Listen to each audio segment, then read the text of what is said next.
me do my two step. Halo, kita berjumpa lagi di Bintang Iklan TV. Iya. Ya, kali ini kita kedatangan di studio kita nih. Kita kedatangan Fadli Hadi. Halo, perkenalkan nama saya Fadli Hadi. Ya, perkenalkan namanya Fadli Hadi. Dan sekarang ini Fadli biasanya peran-perannya sebagai bapak muda ya. Iya, kalau untuk saat ini sih lebih seringnya peran untuk bapak muda. Bapak muda. Nah, ini kan kita tahu nih Fadli perjalanannya sampai sekarang ini.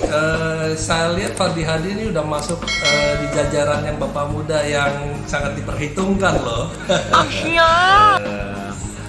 Gimana? Lumayan sih. Lumayan, Tapi ya ya? belum lah, masih proses perjuangannya masih panjang. Nah, ini brosis kan pengen pada tahu ya gimana sih perjalanan di awal sehingga sampai sekarang dan apa aja yang dilakukan oleh Fadli sehingga bisa sampai ke titik sekarang. Iya. Prosesnya sih lumayan panjang ya. Ada sekitaran 2-3 tahunan ya. 2-3 tahun. 2-3 tahun. Oh my god. Ya, awal casting itu sih nggak segampang yang kita kira. Casting terus tiba-tiba langsung masuk nominasi ya enggak. Itu pasti butuh gitu ya. proses ya. Maksudnya ya mungkin kita harus mengenal lingkungan castingan dulu, kenal sama casternya dulu, Oke. sama telkonya. Kalau udah muka kita sering nongol, wah ini anak berarti Iya. rajin casting nih.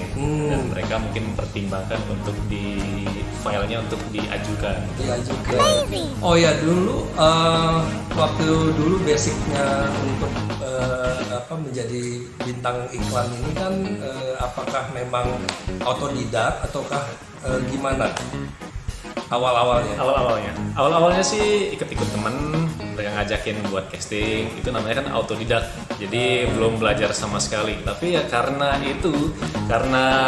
casting, tapi kayak percuma nggak pernah dapat. Sempet nggak pernah dapat. Oh, Jadi iya. berapa lama nggak pernah dapat? Adalah kayaknya 6 bulanan casting tapi nggak pernah lolos. Tapi ya Gimana putus asa atau memang udah mau mengakhiri nggak mau ikutan iklan lagi? sempet sih, ya. Sempet ya? Sempet. Kalau di iklan sih sempet mulai putus asa. Oh kayaknya di iklan nggak ada hokinya. Nggak cuannya di situ ya? Ya, tapi sih saya kan selain iklan mainnya ke sinetron juga. Oh, FTV, iya, FTV, iya. ya. Di FTV Dulu juga, awal. Justru malah duluan main sinetron sama FTV dibandingin iklan. Duluan sinetron sama TV. Sama TV, ya benar. Jadi itu dunianya sebetulnya memang dunia entertainment, tapi kayaknya agak beda ya kalau di FTV sama sinetron sama iklan. Beda. Biarpun banyak yang mereka juga bersama ikutan di dua bidang ini, tetapi kadang-kadang dunia iklan ini agak lebih beda sama yang sinetron sama FTV ya. Bener. Ya. Terus selanjutnya ikutan apa? Ikutan acting, kelas acting atau bagaimana? Iya, karena berjalannya waktu kita merasa kurang nih. Kurang maksudnya gue kok gini-gini aja, maksudnya nggak ada peningkatan gitu lah ya. Kan pengen gitu maksudnya ya kayak orang-orang lah gitu, sampai dia terkenal, sampai banyak fansnya gitu, pengen juga.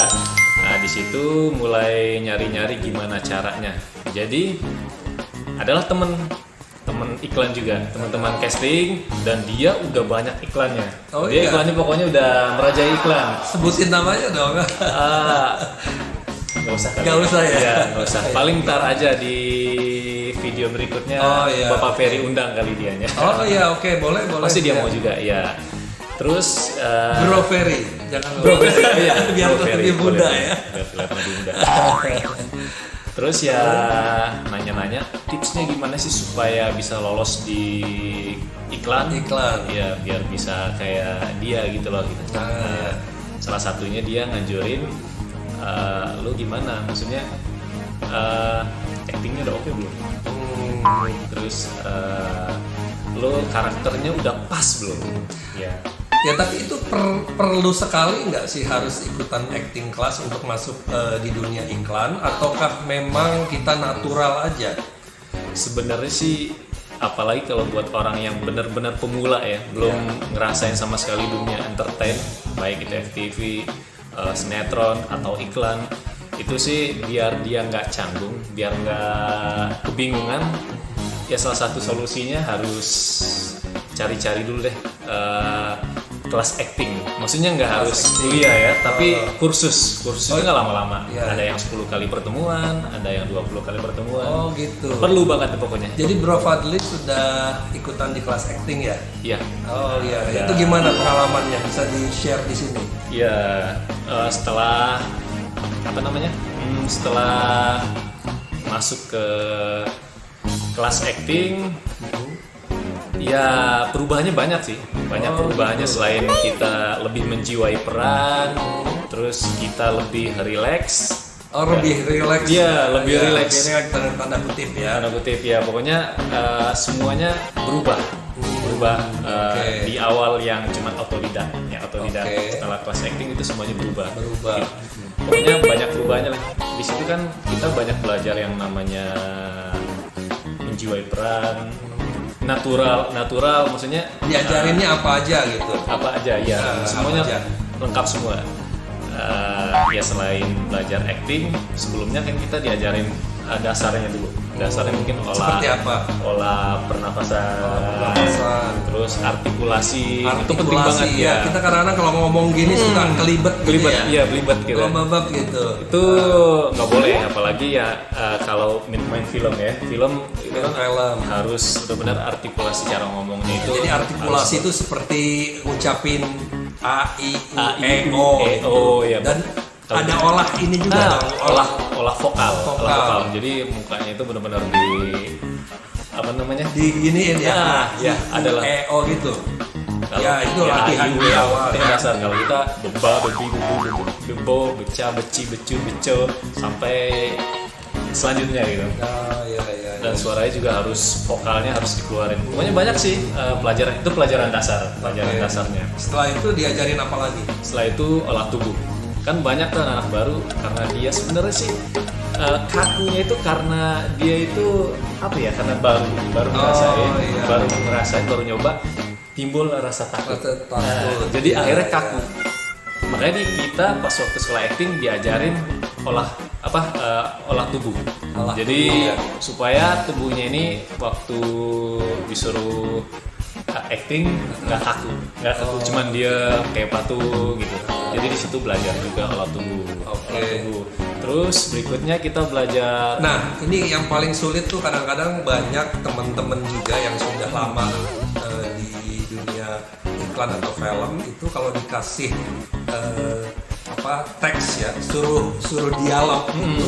Iya. Mereka pada nggak mau. Apakah diajarin di situ juga? Nah, dialog itu karena kita kan punya daya ingat yang ya kalau yang sudah umur senja kadang-kadang kasih dialog banyak mungkin jadi mundur gitu. Suka takut ya, Suka takut nggak bisa. nggak bisa di depan kamera. Ini gimana nih? Sebenarnya sih kalau buat dialog itu keterbiasaan sih sebenarnya. Keterbiasaan. Kalau buat ngapal semuanya bisa ngapal. Tapi tetap kita berdialog itu bukan kayak ngeluarin hafalan di mulut, tapi tetap menjiwai dari hati. Jadi berdialog itu bukan cuma sekedar yang kita hafal terus kita ngomong, nggak enak. Jadi dia kameranya tuh kayak kosong gitu loh. Jadi sembari kita menghafal dialog, tapi kita juga harus menjiwai peran. Jadi itulah chemistry-nya akan dapat seolah kita benar-benar menjadi peran yang kita mainkan sekarang. Iya. Jadi nggak susah sih maksudnya ngapalin dialog Nah, itu.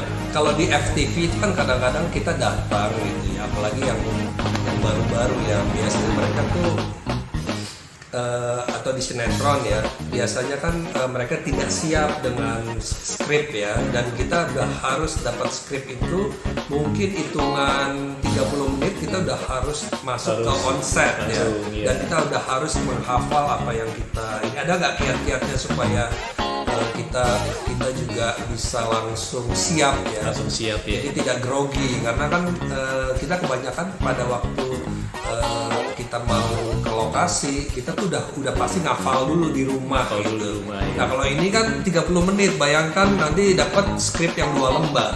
Nah itu gimana? Banyak ya, maksudnya kalau yang udah biasa main FTV, dia ngelihat bentar, set langsung tag. Gitu, Tag, ya, itu sih sebenarnya tipsnya. Perbedaannya ada 2. Jadi film kayak layar lebar sama iklan itu dia berbeda sama kayak FTV atau sinetron. Karena kalau film sama iklan itu kan benar-benar kita harus ngikutin skrip. Nggak boleh dirubah-rubah, nggak boleh improvisasi yang terlalu banyak, apalagi beda gitu kan. Tapi kalau buat FTV sama sinetron, kita sebenarnya sih lebih banyak ke improvisasi, tapi tetap alurnya ke situ, tetap arahnya ke situ. Jadi nggak harus ngapalin sesuai sama skrip, terus pas kita tag harus sesuai, enggak juga. Ya kalau untuk iklan sama, memang kalau iklan yang ada dialog, ya kadang-kadang kita harus sama si dialognya, nggak boleh kita improve ya, nggak boleh improvisasi. Tapi kalau misalnya FTV sinetron, karena itu ada 2 lembar gitu, kadang-kadang juga kita ambil poin-poinnya aja, habis itu kita tambahin. Itu pun juga jangan terlalu dilebaikan, terlalu lama, nanti juga mereka nggak, ini yang pas-pas aja ya. Pas-pas aja. Karena kan selain durasi juga kayak FTV sama sinetron, mereka kejar tayang. Jadi sehari itu bisa 20 scene kelar gitu. Jadi ya kita nggak bisa yang benar-benar lama-lama harus menjiwai atau sampai benar-benar masuk ke perannya, ya gitulah. Itu bedanya ya. Perbedaannya sama film pasti teman-teman bisa ngebedain hasil dari film sama FTV. Pasti udah pada tahu lah. Kalau film kita ada kelas kayak ada sesi reading ya namanya. Sesi reading. Kita reading dulu semua pemain yang dapat dialog, itu kita akan kumpul di satu ruangan dan kita baca skrip kita masing-masing. Saling beradu inilah. Kita beradu ya dialog. Sesuai dialog yang ada di cekcok dialog. Dan kalau apabila itu misalnya salah atau kurang, itu akan diperbaiki oleh sutradara atau asisten sutradara ya. Oh ya, ini ada satu pelajaran dari kelas acting. Kata coach saya, seorang aktor yang baik itu, seorang aktor yang bijak itu, dia bisa membuat lawan mainnya itu juga menjadi hebat. Jadi nggak angkuh, maksudnya nggak pengen pintar sendiri. Itu nggak boleh. Jadi harus kita berbagi ya. Berbagi. Ya betul. Jadi kan ada kayak casting, kalau kita nggak kenal sama orang, pas kebetulan pas waktu castingnya dipasangin sama dia, kita nggak kenal nih, ya udah kita hebat-hebatan sendiri aja. Itu sebenarnya nggak masuk. Maksudnya pas ini kitanya udah up, kita udah oke, dianya masih rendah, itu kan jadinya nggak emosi kita juga nggak keluar gitu. Kalau lagi acting marah, kita udah teriak-teriak, dia tanggapannya pelan, lesu, jadi nggak keluar emosinya. Jadi ya harus ada kerjasama jadinya ya. Benar ya.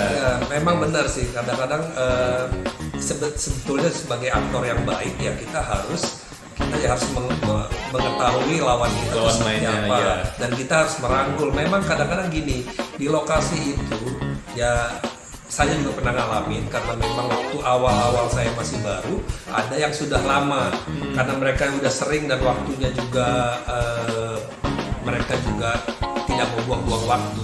Mereka tuh tidak mau untuk baca reading sama-sama. Nggak mau ya? Nggak mau dianya, jadi dia mau langsung ketemu aja langsung di tempat gitu. Nah, ya pada saat itu kadang-kadang yang baru-baru ini kan jadi grogi, karena nggak ada chemistry-nya. Maksudnya belum ada chemistry dan belum kenal sama pemain. Misalnya pemainnya dia pemain utama ya, kita sebagai supportingnya gitu. Nah jadi itu kadang-kadang juga menyulitkan. Nah jadi suatu saat kalau Bro Dansi sudah menjadi bintang juga ya, pasti akan ngerasain yang kayak gitu. Ya, dan juga harus juga merangkul teman-teman yang baru untuk beradu acting, tapi kita yang mengayomi gitu, karena acting kita bagus itu didukung dengan permainan dia juga yang bagus. Dia juga, iya. Jadi hasilnya akan semakin bagus. Oh jadi di tempat sanggar ini apa nama? Bukan sanggar, kelas acting. Nama itunya apa? Oh boleh ya, berarti ya boleh promosi juga promosi. Ya. Kebetulan saya kursusnya di Hollywood Acting and Film School. Oh, sekarang Hollywood Acting and Film School ada di sini ya. Tahu aja kan teman-teman yang pengen ikut ke dunia acting, dunia entertain, ya itu rekomendasi. Berapa lama itu? Itu 20 kali pertemuan. 20 kali pertemuan. Ya, seminggu. Seminggunya 2 kali. 2 kali. Selama 3 jam. Selama 3 jam. Iya. Jadi diajarkan kalau di minggu pertama apa, kedua apa, dan berikutnya apa. Dan dibikinin film nggak setelah itu? Dibikinin short movie. Jadi terakhir kita syuting film pendek dan itu karyanya dari kita rame-rame. Jadi kita yang bikin idenya, terus peran-perannya semuanya kebagian. Kalau kita kemarin ada berapa orang ya? 15 orang satu batch-nya. Jadi semuanya kebagian rata gitu loh. Kita bikin, setelah kita bikin baru kita kasih ke coach biar dia dinilai ya. Diinin apa namanya biar ini kurang atau ini ditambahin. Oh, iya. Dan akhirnya hasilnya lumayan bagus. Lumayan ya. Ya, artinya sekarang Bro Fadli sekarang sudah mulai relax di dunia iklan maupun di dunia film dan sinetron. Ya, mungkin setelah pandemi ini kembali lagi bergeliat ya dunia entertainment ini ya, mudah-mudahan banjir job lagi ya. Benar. Ya jadi ya mungkin itu sekelumit daripada cerita dari Bro Fadli. Mungkin nanti kita akan lanjutkan di next video ya. Next video membahas apa lagi? Ya, Oke, kalau gitu kita akhiri dulu sesi ini. Sampai jumpa di next video. Tapi jangan lupa subscribe, like, comment, and share. Oke, salam. Subscribe gratis. Subscribe gratis.